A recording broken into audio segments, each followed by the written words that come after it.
14 मे 1656 मध्ये पुरंदरवरती सकल सौभाग्यवती श्रीमंत सईराणी साहेबांनी शिवाजी राजांच्या पोटी एका तेजस्वी ओजस्वी अशा मुलानं जन्म घेतला आणि सईराणी साहेब राजमाता जिजाऊंना प्रश्नार्थक नजरेने विचारत्या झाल्या की या तेजस्वी ओजस्वी पुत्राचं नाव ठेवायचं काय। आणि तेव्हा राजमाता जिजाऊंच्या डोळ्यांच्या कडा पाणावल्या गेल्या, डोळ्यातून पाणी आलं, अश्रू ढसळसा ढळू लागलं आणि 3 पिढ्यांचा इतिहास राजमाता जिजाऊंच्या समोर उभा राहिला। पहिला जो इतिहास होता, पहिल्या पिढीचा जो इतिहास होता तो शहाजी राजांचे बंधू संभाजी हे आपल्या स्वतःच्या बापाकडून म्हणजे राजमाता जिजाऊंच्या वडिलांकडून लखुजीराव जाधवांकडून गर्दीमध्ये मारले गेले। ते पहिल्या पिढीचे संभाजी। दुसऱ्या पिढीमध्ये जेव्हा ते संभाजी मारले गेले म्हणजे राजमाता जिजाऊंचे धीराला मारले, स्वतःच्या बापानं स्वतःच्या धीराला मारलंय।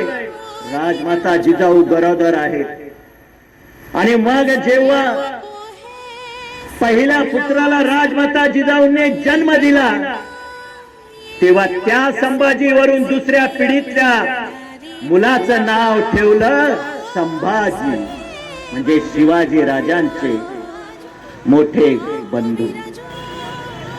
त्यानंतर कनकगिरीची लढाई या कनकगिरीच्या लढाईमध्ये संभाजी राजे हे सर्वात कर्तृत्ववान म्हणजे राजमाता जिजाऊंनी ज्याप्रमाणे शिवाजी राजांना घडवलंय, राजमाता जिजाऊंनी ज्याप्रमाणे संभाजी राजांना घडवलंय, त्याचप्रमाणे राजमाता जिजाऊंनी आणि शहाजी राजांनी जर कुणाला घडवलं असेल तर ते दुसऱ्या पिढीतील संभाजी राजांना घडवलं होतं। कनकगिरीची लढाई ठरली गेली आणि कनकगिरीमध्ये लढाईला सुरुवात झाली। आदिलशहाच्या बाजूने अफजल खान होते, आदिलशहाच्या बाजूने शहाजी राजे होते, आदिलशहाच्या बाजूने संभाजी होते म्हणजे शहाजी राजांचा मुलगाही लढत होता। आणि ऐन लढाईच्या वेळी ह्या अफजल खान म्हणजे भोसल्यांचा हाडवैरी आणि या संभाजी राजांना मारण्यासाठी त्याने तोफ गोळा सोडला, तसा संभाजीच्या छातीवरती लागला आणि संभाजी राजा दुसऱ्या पिढीतील तो खाली कोसळला, रक्तबंबाळ झाला, जळून खाक झाला आणि राजमाता जिजाऊंचा पहिला पुत्र मारला गेला।